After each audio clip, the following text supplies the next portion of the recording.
அசோக்குமாரின் முன்ஜாமீன் மனுவை எம்பி எம்எல்ஏக்கள் மீதான வழக்குகளை விசாரிக்கும் நீதிமன்றத்திற்கு உயர்நீதிமன்றம் மாற்றியிருக்கிறது. இது குறித்தான முழு விவரங்களுடன் இணைந்திருக்கிறார் எமது செய்தியாளர் சுப்பிரமணியன். வணக்கம் சுப்பிரமணியன், முழு விவரங்களை பதிவு செய்யலாம்.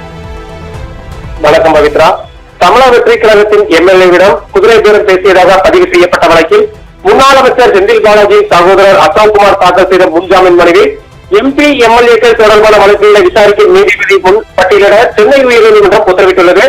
சட்டப்பேரவையில் சபாநாயகருக்கு எதிராக தீர்மானம் கொண்டுவரப்பட்டுள்ளதாகவும் அந்த தீர்மானத்தின் மீதான வாக்கெடுப்பில் தாங்கள் கூறும் வகையில் செயல்பட்டால் 35 கோடி ரூபாய் வரை சன்மானம் வழங்கப்படும் என பேரம் பேசப்பட்டதாக ஊத்தங்கரை தொகுதி தமிழக வெற்றி கழக எம்எல்ஏ இளையராஜா சென்னை காவல் ஆணையரிடம் புகார் அளித்துள்ளார்.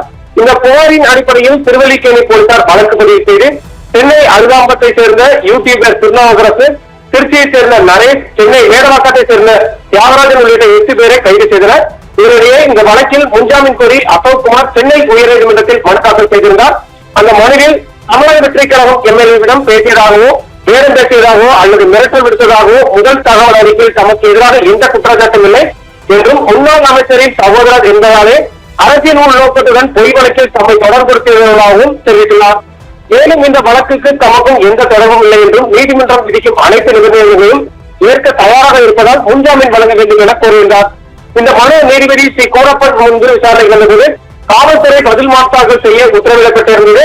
இன்று மீண்டும் விசாரணைக்கு வந்தபோது காவல்துறை தரப்பில் பதில் தாக்கல் செய்ய அவகாசம் கோரப்பட்டது. மேலும் இந்த வழக்கில் எம்எல்ஏ தொடர்புடையவர் என்பதால் மனுவை எம்பி எம்எல்ஏக்கள் தொடர்பான வழக்குகளை விசாரிக்கும் அமர்வில் பட்டியலிடுகின்றனர். காவல்துறைக்கு கோரிக்கை வைக்கப்பட்டது. இந்த கோரிக்கையை ஏற்றுக்கொண்ட நீதிபதி குமரப்பன் மனுவை எம்பி எம்எல்ஏக்கள் வழக்கை விசாரிக்கும் நீதிபதி ஜி கே இளந்தரன் முன் பட்டியலிட உத்தரவிட்டுள்ளார். வழக்கு விசாரணையை ஜூலை 8ஆம் தேதிக்கு ஒருங்கிணைத்தார். பவித்ரா, விவரங்களுக்கு நன்றி சுப்பிரமணியன்.